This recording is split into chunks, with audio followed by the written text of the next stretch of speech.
Meu nome é Sofia e eu tenho um salão de beleza.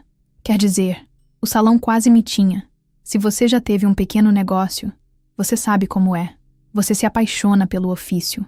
No meu caso, a arte de cortar, de colorir, de transformar o cabelo de uma mulher e ver o sorriso dela no espelho. Mas a paixão não paga o aluguel, nem os fornecedores dos produtos caros que eu insistia em usar, nem o salário da única funcionária que eu tinha, a Bruna, que lavava os cabelos e servia o cafezinho. Meu salão era pequeno, mas charmoso, em um bairro bom. E por causa disso, eu atraía uma clientela com dinheiro. Mulheres que não olhavam o preço, que vinham toda semana para manter o loiro impecável ou fazer uma hidratação de R$300. E a minha melhor cliente, a minha baleia branca, a mulher cuja conta no final do mês pagava quase metade das minhas despesas, era a Isabela. Isabela não era só rica, ela era de outro planeta. Casada com um empresário que aparecia naquelas listas de homens mais poderosos do país, ela vivia em uma bolha de luxo que eu mal conseguia imaginar.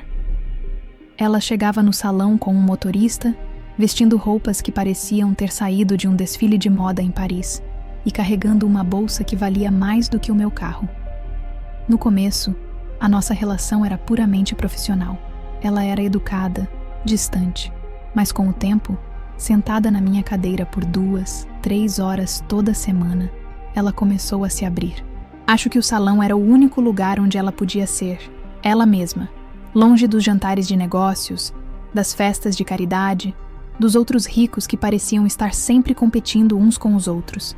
Ela começou a me contar coisas pequenas no início, reclamações sobre uma festa chata, sobre a dificuldade de encontrar um bom decorador, coisas de rico, mas depois as confissões ficaram mais profundas. Ela falava da solidão que sentia naquela mansão gigantesca. Falava do marido, o todo-poderoso Sr. Monteiro, que viajava constantemente e que, mesmo quando estava em casa, parecia estar em outro lugar, com a cabeça nos números, nos gráficos, nos negócios.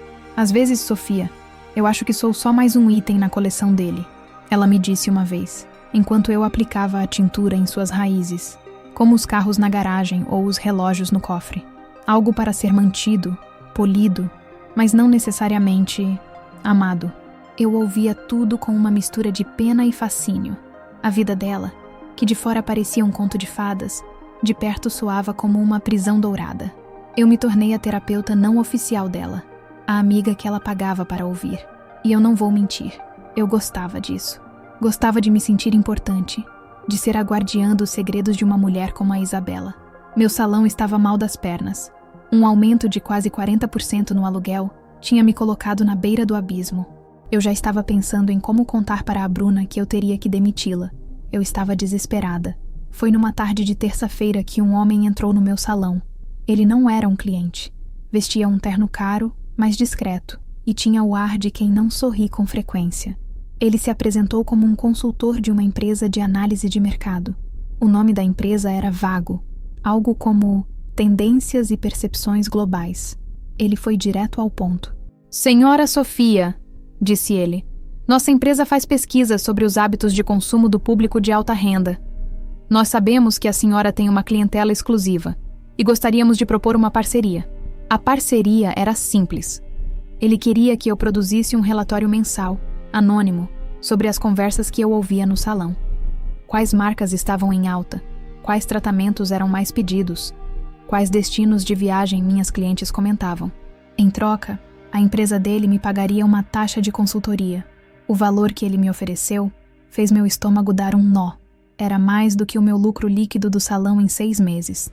Com aquele dinheiro, eu não apenas salvaria o meu negócio, como poderia reformá-lo, talvez até expandir.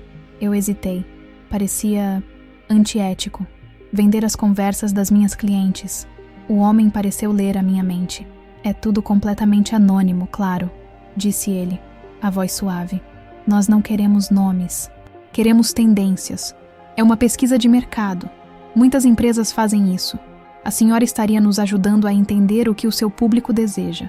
A palavra tendências me acalmou, e o número no cheque que ele me mostrou acalmou o resto das minhas preocupações. Eu aceitei. Assinei um contrato de confidencialidade com a tal empresa. E no final daquele mês, preparei o meu primeiro relatório. Foi fácil. Eu escrevi sobre como a marca de bolsas X estava perdendo espaço para a marca Y, sobre como o tratamento de hidratação com queratina estava sendo mais procurado que a escova progressiva, sobre como Trancoso era o destino de verão preferido delas. Enviei o relatório por e-mail, me sentindo uma especialista em mercado de luxo. 2 dias depois, o dinheiro caiu na minha conta. Uma onda de alívio me invadiu. Eu paguei o aluguel atrasado. Dei um bônus para a Bruna. Eu estava salva. A resposta do consultor chegou no mesmo dia. Um e-mail curto. Excelente relatório, Sofia. Muito útil. Para o próximo, gostaríamos que a senhora se concentrasse um pouco mais em certos padrões. Estamos particularmente interessados nas tendências de humor e nos planos de aquisição da sua cliente, a senhora Monteiro. Eu li o e-mail uma vez, 2 vezes. O sangue gelou nas minhas veias. Não era uma pesquisa de mercado. Não era sobre tendências. Era sobre uma única pessoa. Era sobre a Isabela. A empresa de fachada, o consultor, o dinheiro, tudo vinha de uma única fonte. O marido dela. Eu não era uma consultora. Eu era uma espiã. E a minha cliente mais importante, a mulher que confiava em mim como uma amiga, era o meu alvo. Eu li e reli aquele e-mail talvez umas 20 vezes. As palavras dançavam na tela, se transformando de uma proposta de negócio em uma sentença. Foco na senhora Monteiro. Não era uma pesquisa. Era uma investigação. E eu, a cabeleireira endividada, era a investigadora particular que nem sabia que tinha sido contratada. Meu primeiro impulso foi de repulsa. Eu peguei o celular para escrever uma resposta, um e-mail curto e grosso, dizendo que a parceria estava encerrada, que eu não era esse tipo de pessoa. Minha dignidade, que já andava meio em baixa, gritou dentro de mim. Mas aí, meu olhar passou pela porta do salão, viu a cadeira de design que eu finalmente consegui comprar com o primeiro pagamento, viu a Bruna sorrindo enquanto servia um café para uma cliente. Viu alívio no meu próprio extrato bancário. Aquele dinheiro era veneno, mas eu já tinha tomado a primeira dose, e a verdade é que ele curava uma dor muito mais imediata do que a minha consciência, a dor do fracasso. Começou aí o processo de auto-engano, a negociação que a gente faz com o diabo que mora dentro da gente. Ok, eu pensei, é errado, mas eu não vou contar nada demais. Vou contar o que ela já fala abertamente, coisas superficiais, as roupas que ela compra, as festas que ela vai, é só fofoca. Ele provavelmente já sabe de tudo isso. Eu só estou organizando a informação para ele. Não estou machucando ninguém. Com essa mentira confortável, eu decidi continuar. Mas o meu trabalho mudou. A cadeira do meu salão virou uma sala de interrogatório disfarçada. E cada sessão com a Isabela se tornou uma tortura. Ela chegou na semana seguinte, pontual como sempre, trazendo o cheiro de um perfume caro que parecia preencher todo o ambiente. Ela estava radiante. Você não vai acreditar, Sofia. O Marcelo me deu um presente. Do nada, ela disse se referindo ao marido. Um par de brincos de diamante que eu estava namorando há meses. Eu sorri. Um sorriso que não chegou aos meus olhos. Que maravilha, Isa. Você merece. Mas por dentro, eu estava gelada. Será que o presente foi uma coincidência? Ou será que ele estava tentando acalmá-la, mantê-la feliz, enquanto me pagava para vigiá-la? Enquanto eu lavava o cabelo dela, minhas perguntas, que antes eram naturais, agora pareciam calculadas. E o evento de caridade de semana passada, foi bom? Eu perguntei. Ah, foi um tédio, ela respondeu. Mas encontrei uma amiga que não via há anos, a Renata. Conversamos a noite toda. Meu cérebro de espiã amadora registrou a informação. Encontrou amiga antiga, nome, Renata. E as compras? Alguma novidade? Continuei, a voz soando casual demais. Estou pensando em comprar um quadro novo para a sala de estar. Talvez um daqueles artistas contemporâneos russos que estão na moda. Interesse em arte russa contemporânea. A informação ia se acumulando na minha cabeça. Eu me sentia suja. Naquela noite, preparar o segundo relatório foi um exercício de culpa. Eu tentei ser vaga. Cliente demonstrou bom humor, mencionou eventos sociais e planos de compras futuras. Enviei, torcendo para que fosse o suficiente. A resposta do consultor veio no dia seguinte, e com ela, a coleira ficou mais apertada. Obrigado, Sofia. Útil. No entanto, precisamos de mais detalhes. A sua cliente mencionou o nome de alguma pessoa específica com quem conversou no evento? Sobre os planos de compras? Ela mencionou alguma galeria ou artista? A sua percepção sobre o bom humor dela é crucial. O que exatamente a deixou feliz? Foi o presente do marido? A conversa com a amiga?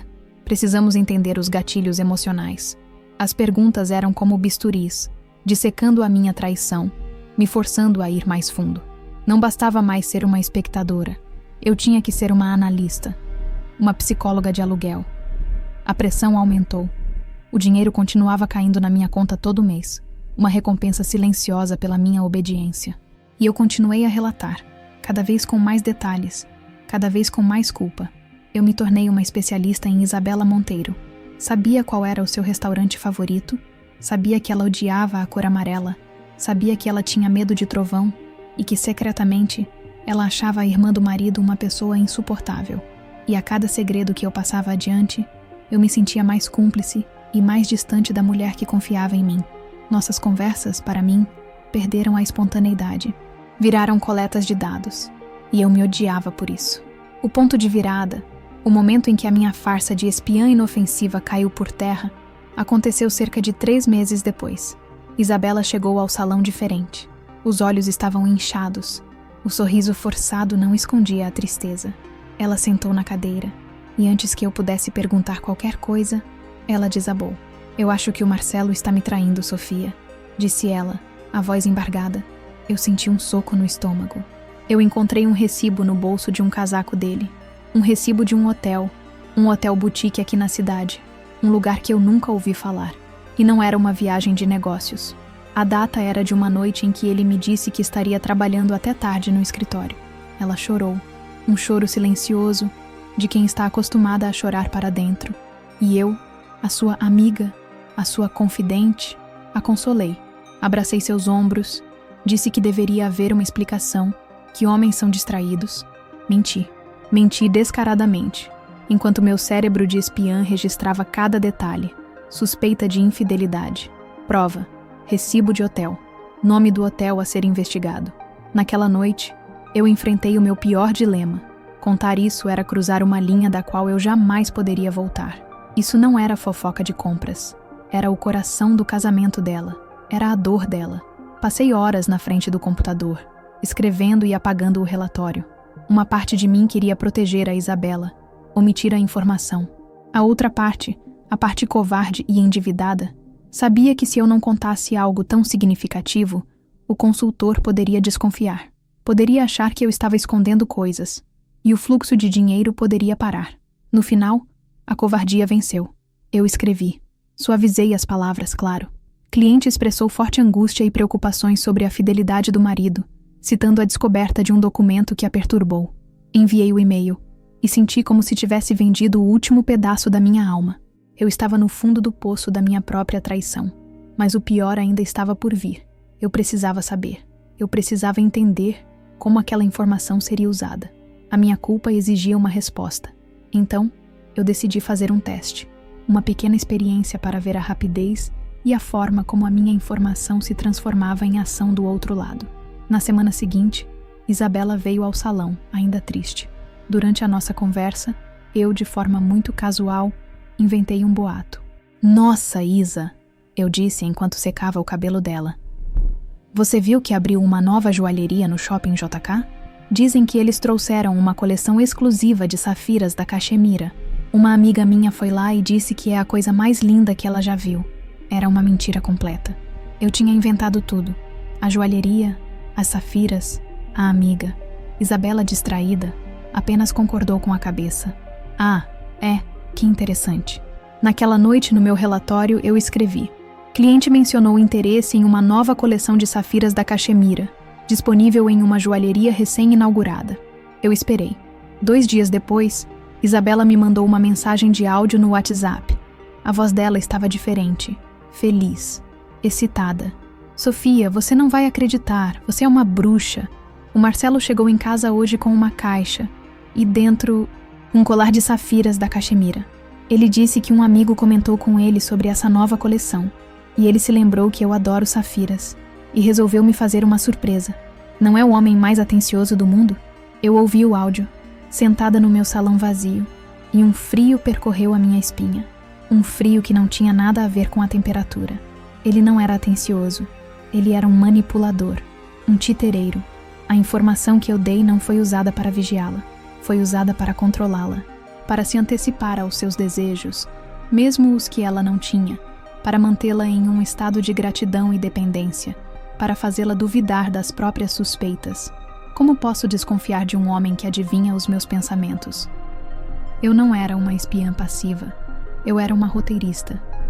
E eu estava escrevendo o roteiro de uma farsa, onde a minha amiga era a única atriz que não sabia que estava atuando. E o presente que ela tanto amou não era um símbolo de amor. Era a prova da minha traição. Pode deixar.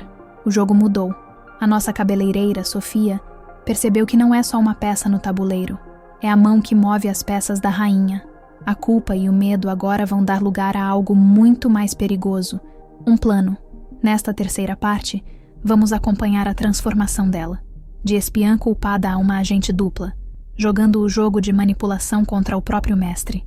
A tensão vai ser construída na corda bamba que ela terá que andar, protegendo sua amiga enquanto engana um homem poderoso e perigoso. O ouvinte vai sentir a paranoia dela como se fosse a sua própria. Vamos ao terceiro ato. Aquele colar de safiras. Eu via aquela joia até nos meus sonhos. Não como um objeto de luxo, mas como uma coleira. Uma coleira que eu, com as minhas próprias mãos, tinha ajudado a colocar no pescoço da minha única amiga verdadeira. Aquele gesto, que para Isabela era a prova do amor do marido, para mim era a prova da minha cumplicidade. Era a assinatura no meu contrato de traição. Naquela noite, depois de ouvir o áudio animado dela, eu não senti culpa. A culpa é um sentimento passivo. O que eu senti foi raiva. Uma raiva fria, cortante. Raiva do Sr. Monteiro, por ser um manipulador tão cruel. E raiva de mim mesma, por ter sido uma ferramenta tão barata e tão eficiente nas mãos dele. Eu entendi, com uma clareza que chegava a doer, que eu estava encurralada. Se eu parasse de enviar os relatórios, ele saberia que eu tinha descoberto o jogo. E um homem que monta uma operação de espionagem contra a própria esposa não é do tipo que aceita uma carta de demissão. Ele não me deixaria simplesmente ir embora. Eu sabia demais. Por outro lado, se eu continuasse a ser sua espiã leal, eu estaria, pouco a pouco, ajudando a destruir a sanidade da Isabela. Então, se eu não podia sair do jogo, eu teria que mudar as regras. Se ele queria uma roteirista, ele teria uma. Mas a partir daquele momento, a história que eu contaria não seria mais a dele. Seria a minha. Minha próxima sessão com a Isabela foi o início da minha nova carreira como agente dupla. Eu estava nervosa, mas a raiva me dava um tipo de coragem que eu não sabia que tinha. Isabela chegou, usando o colar de safiras, e me contou como o marido tinha se tornado ainda mais atencioso nos últimos dias. Mas havia uma sombra nos olhos dela. É estranho, Sofia, disse ela, enquanto eu preparava a coloração. Às vezes, eu sinto que ele sabe o que eu estou pensando antes mesmo de eu pensar. É romântico, eu acho, mas também é um pouco assustador. Bingo. Era a minha deixa. Ela estava sentindo a manipulação, mesmo sem entender. Naquela noite, no meu relatório para o consultor, eu escrevi a minha primeira peça de ficção. Foi uma obra-prima de desinformação. Relatório da semana, comecei. A senhora Monteiro apresenta um estado de espírito notavelmente positivo e estável. Os presentes recentes parecem ter dissipado completamente as suas dúvidas anteriores. Ela descreve o marido como atencioso e presente. Suas conversas indicam um foco renovado no relacionamento. Mencionou, inclusive, o desejo de planejar uma segunda lua de mel, uma viagem romântica surpresa para os dois, para compensar o período de incerteza que ela sentiu. Era a mentira perfeita. Pintava um quadro de sucesso para o controle dele, me mantendo como uma informante valiosa. Mas, ao mesmo tempo, jogava uma cortina de fumaça sobre a desconfiança real da Isabela.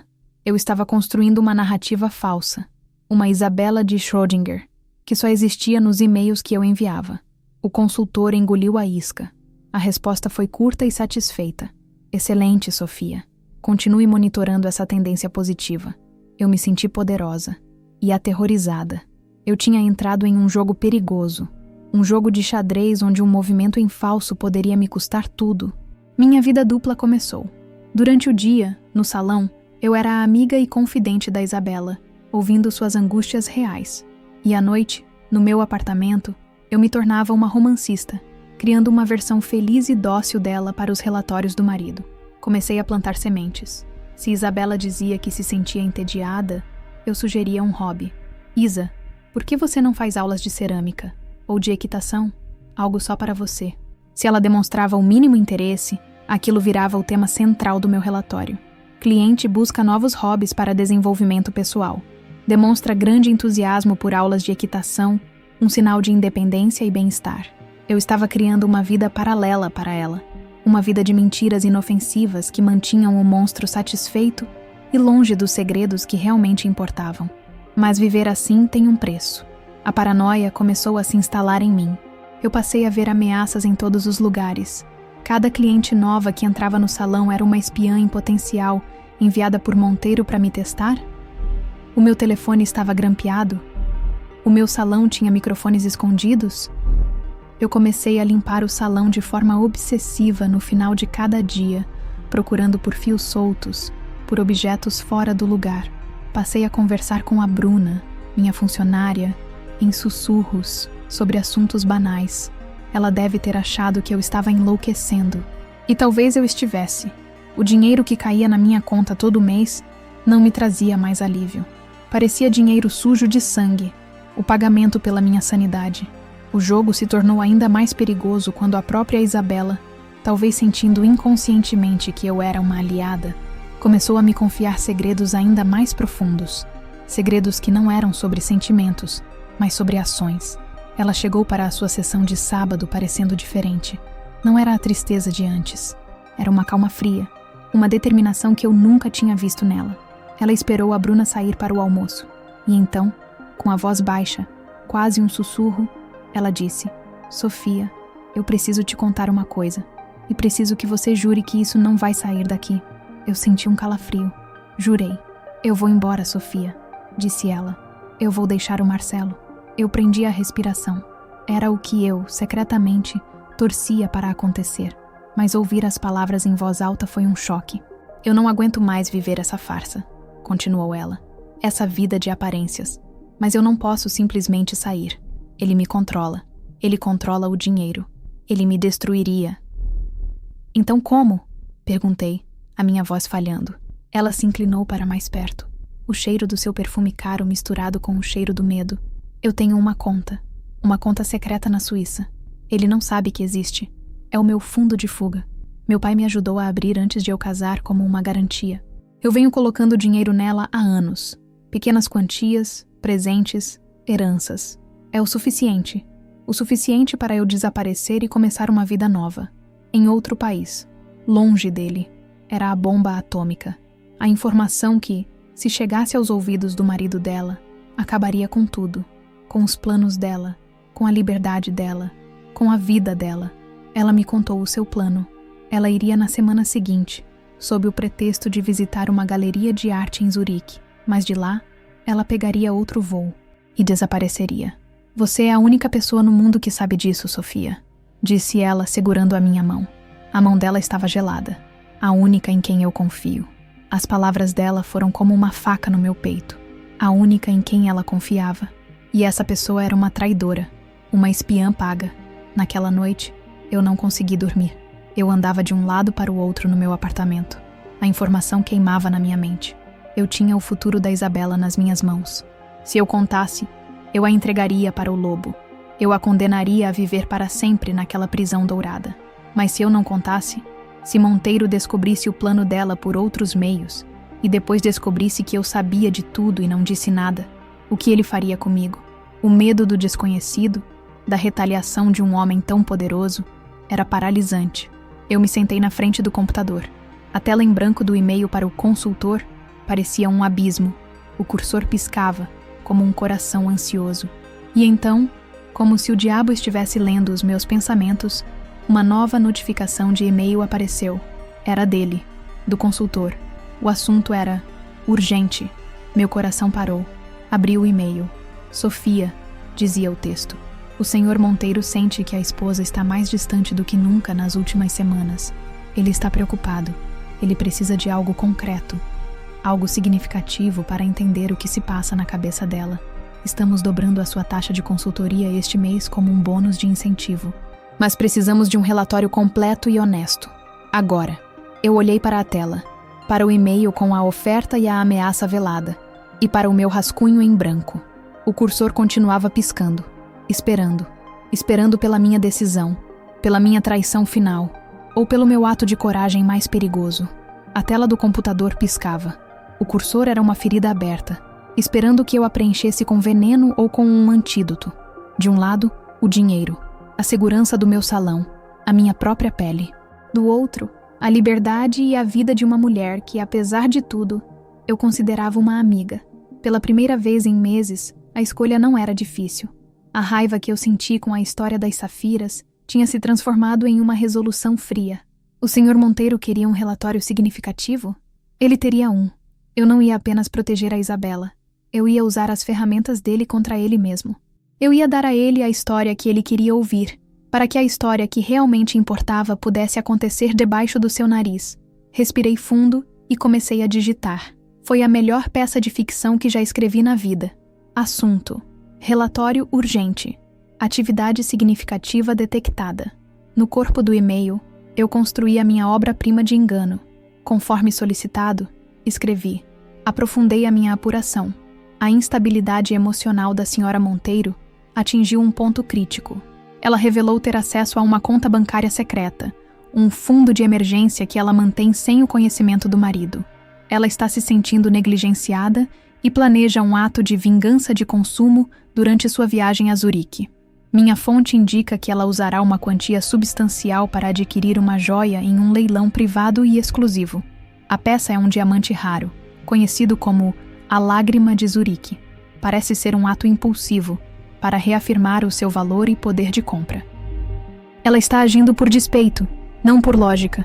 Acredito que, após essa compra extravagante, a crise emocional dela se dissipará e ela voltará ao seu estado normal. Era a isca perfeita. Dava a ele a informação bombástica que ele queria, a conta secreta, mas a enquadrava em um contexto que o faria se sentir no controle. A mulher dele não era uma fugitiva inteligente. Era apenas uma esposa mimada tendo um ataque de birra com um cartão de crédito. Isso alimentaria o ego dele. E mais importante, direcionaria todo o seu foco e seus recursos para um evento que não existia. Enviei e esperei. A resposta do consultor veio em menos de 1 hora. Recebido. Informação valiosa. O bônus será depositado. Mantenha-nos informados. A primeira parte do plano tinha funcionado. Agora vinha a mais perigosa.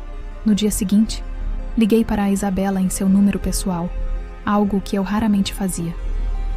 Isa, sou eu disse, a voz baixa. Preciso falar com você. Não pelo telefone. Pessoalmente, em um lugar seguro. Nós nos encontramos em um café anônimo, no centro da cidade, longe dos bairros chiques que ela frequentava. Ela chegou disfarçada, com óculos escuros e um lenço na cabeça, parecendo uma atriz de cinema fugindo dos paparazzi. Eu contei tudo, cada detalhe. O e-mail inicial, os relatórios, o dinheiro, as perguntas invasivas, as safiras. O rosto dela passou por todas as fases. Choque, negação, uma fúria silenciosa e, finalmente, uma compreensão gélida. A tristeza que ela sentia deu lugar à mesma raiva fria que eu tinha sentido. Eu não acredito, ela sussurrou. Ele me transformou em um projeto de pesquisa. Ele é um manipulador, Isa, eu disse. Mas agora a gente sabe como ele joga. E nós vamos usar isso. O seu plano de fuga, nós vamos adiantá-lo. E vamos dar a ele uma distração que ele não vai conseguir ignorar.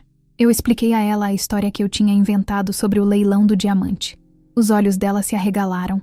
Isso é genial, Sofia. Enquanto ele estiver com todos os seus seguranças e informantes de olho em um leilão falso em Zurique, eu continuei. Você não estará indo para Zurique. Você vai comprar uma passagem para Lisboa. E de Lisboa, pegará o primeiro voo para Buenos Aires. Quando ele perceber que foi enganado, você já estará do outro lado do mundo, com uma vida nova. O plano era arriscado, mas era o único que tínhamos. Passamos a semana seguinte nos comunicando por um aplicativo de mensagens criptografadas, acertando os detalhes. O dia da viagem a Zurique chegou. Era uma sexta-feira. Eu passei o dia no salão com um nó no estômago tão grande que eu mal conseguia respirar. Cada cliente que entrava, cada toque do telefone, me fazia pular. Eu ficava olhando para o relógio, contando os minutos. Às 2 da tarde, Isabela me mandou uma mensagem. Um único emoji de avião. Significava que ela estava a caminho do aeroporto. Às 4, outra mensagem. Passei pela segurança. Tudo limpo. Às 5, a mensagem final que estávamos esperando. Estou no portão de embarque. Consegui, Sofia. Eu consegui. Obrigada. Por tudo. Uma onda de alívio e euforia me invadiu. Eu consegui. Nós conseguimos. Eu me recostei na minha cadeira, no meu salão vazio, e sorri pela primeira vez em meses. Um sorriso genuíno. Eu tinha enganado o diabo e ajudado a minha amiga a encontrar sua liberdade. Foi nesse exato momento de triunfo que o telefone do salão tocou. Um número privado. Eu atendi, distraída, pensando que era uma cliente querendo marcar um horário. Salão de beleza Sofia. Boa tarde, eu disse, a voz ainda carregada de alegria. Houve uma pausa do outro lado da linha. E então, uma voz que eu nunca tinha ouvido diretamente falou. Uma voz masculina, calma, fria e com um poder inconfundível. Boa tarde, Sofia. Meu sorriso congelou. Meu sangue virou gelo. Belo show, continuou a voz.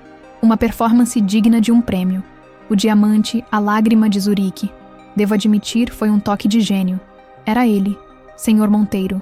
Mas, continuou a voz, e eu podia quase sentir o sorriso cruel do outro lado da linha. Você achou mesmo que eu confiava em uma espiã que eu mesmo comprei? Meu mundo desabou. A sua informação sobre o leilão foi criativa, disse ele. Mas enquanto a sua amiga caminhava orgulhosa para o portão 12, para o voo de Buenos Aires, a minha equipe a esperava na entrada do portão 12. Eles foram muito discretos. Não. Ela está aqui comigo agora, Sofia. Em nosso hangar privado. Está um pouco decepcionada com você, claro. Mas ela entende. Ela quer te agradecer pessoalmente pela sua ajuda em testar a lealdade de uma futura funcionária. Eu não conseguia respirar. As palavras dele não faziam sentido. Funcionária? Sim, disse ele. O seu plano foi excelente. Mostrou iniciativa, coragem, criatividade. Qualidades que eu valorizo. A armadilha nunca foi para a Isabela. A armadilha, Sofia, sempre foi para você. Eu precisava saber até onde você iria. E você foi longe. Longe o suficiente. Um carro está a caminho para te buscar. Não se preocupe. A Isabela está bem. Nós estamos bem. Estamos te esperando. Eu desliguei o telefone. Ou deixei ele cair da minha mão. Eu não sei. Fiquei parada no meio do meu salão, olhando para o nada. A euforia tinha se transformado no mais puro e absoluto terror. Eu não era uma agente dupla. Eu era uma idiota. Eu não estava jogando xadrez. Eu era apenas um peão, sacrificado em um movimento que eu nem sabia que existia. E o jogo que eu achava que tinha vencido era apenas o teste de admissão para um inferno muito mais profundo. O silêncio do outro lado da linha foi a coisa mais alta que eu já ouvi. Eu não desliguei o telefone. Ele simplesmente escorregou da minha mão, caindo no chão com um baque surdo. Meu salão, o meu pequeno refúgio de paz, de repente pareceu uma cela. Cada espelho refletia o rosto de uma idiota. Eu não tive nem tempo de processar. Em menos de 5 minutos, um carro preto, o mesmo sedã de luxo que me levou para a mansão da primeira vez, parou silenciosamente na porta do salão. O motorista não saiu. A porta de trás apenas se abriu. Um convite mudo e irrecusável. A Bruna, minha funcionária, olhou para mim com os olhos arregalados, sem entender nada. Sofia, quem é? Ela perguntou. É um cliente novo. Eu menti. A última mentira de uma longa corrente. Eu já volto. Eu sabia que talvez não voltasse. A viagem foi em um silêncio absoluto. Eu não perguntei para onde íamos. Eu sabia. O motorista não disse uma palavra. Eu olhava pela janela, as luzes da cidade passando como borrões, e minha mente corria em círculos, tentando entender. Testar a lealdade de uma futura funcionária. Que funcionária? Que lealdade? Eu tinha acabado de provar que era uma traidora para ele. Eu o enganei. Tentei ajudar a esposa dele a fugir. Em que mundo isso era um teste bem-sucedido? Chegamos a um aeroporto particular, longe do movimento do aeroporto principal.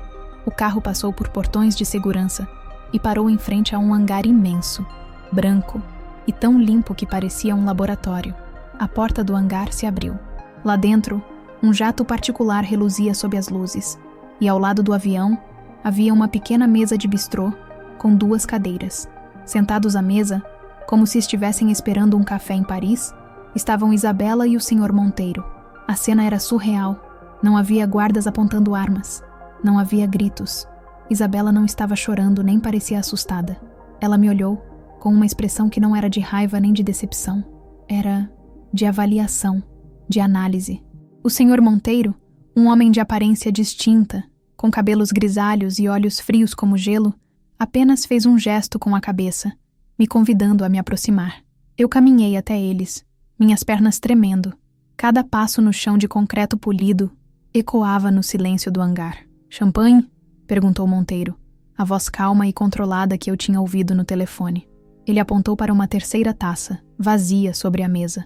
Eu não consegui responder. "Sente-se, Sofia", disse Isabela, a voz dela perfeitamente calma. A mesma voz que tinha chorado no meu ombro. Aquilo me chocou mais do que qualquer outra coisa. Eu me sentei, diante do casal que eu achava que estava destruindo e tentando salvar. "Sua performance foi notável", começou Monteiro. "A criação da história do leilão, a coordenação da fuga, o uso de desinformação, foi impressionante. Nossos analistas de risco ficaram genuinamente entretidos." "Eu não entendo", eu sussurrei. "Eu tentei ajudar a sua esposa a fugir de você." Isabela riu. Uma risada curta, cristalina. "Oh, Sofia, querida, você acha mesmo que eu precisaria da sua ajuda para fugir do meu próprio marido?" disse ela. E então, ela estendeu a mão e a colocou sobre a mão dele, na mesa. Um gesto de carinho e parceria. Marcelo e eu não temos segredos um do outro. O quebra-cabeça na minha cabeça se desfez em 1 milhão de pedaços e se remontou em uma imagem nova e aterrorizante. "O meu casamento não estava em crise", continuou Isabela. "A minha solidão, as minhas inseguranças, tudo aquilo foi real, um dia, mas nós superamos. O que você viu, o que eu te contei nas últimas semanas, foi um roteiro, uma performance, e você era o nosso público de uma pessoa só. Mas, por quê?" Foi a única coisa que consegui perguntar. "Porque nós tínhamos uma vaga de emprego", disse Monteiro, de forma simples. "E não é o tipo de vaga que se anuncia no LinkedIn. Nossa organização, nossos negócios, eles exigem um tipo muito particular de pessoa para gerenciar situações delicadas. Precisávamos de alguém que não fosse apenas um funcionário leal. Precisávamos de alguém como você." Eu o encarei, incrédula. "Nós testamos dezenas de pessoas nos últimos anos", explicou ele. "Advogados, consultores, assistentes. Nós os colocamos em posições de confiança e lhes demos a oportunidade de nos trair. A maioria o fez por um pouco de dinheiro, de forma estúpida e óbvia. Foram descartados. Mas você foi diferente. Você foi paga para ser uma espiã e escolheu se tornar uma agente dupla. Você não agiu por ganância. Agiu por um senso distorcido de lealdade a Isabela. Você foi criativa. Você foi corajosa. E você quase conseguiu." Isabela se inclinou para a frente. "O que nós precisamos, Sofia, é de alguém que saiba navegar no mundo das mentiras. Alguém que entenda de lealdade, mesmo que seja a lealdade a uma causa perdida. Alguém que saiba criar uma história e fazê-la parecer real.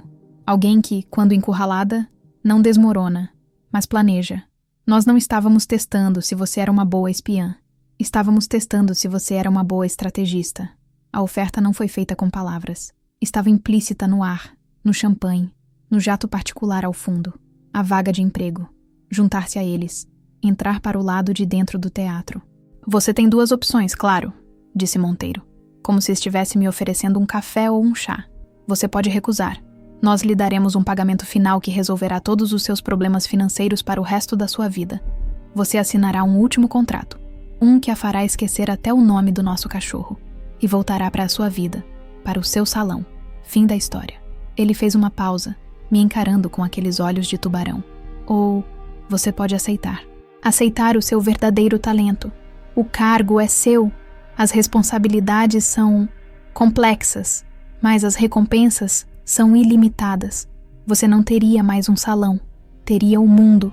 Eu fiquei ali, sentada, olhando para o casal poderoso e perfeitamente sincronizado à minha frente, olhando para a taça de champanhe vazia que me esperava.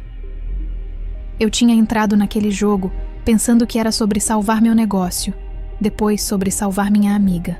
Mas nunca foi sobre isso. Foi sobre me salvar de uma vida pequena que eu nunca soube que odiava.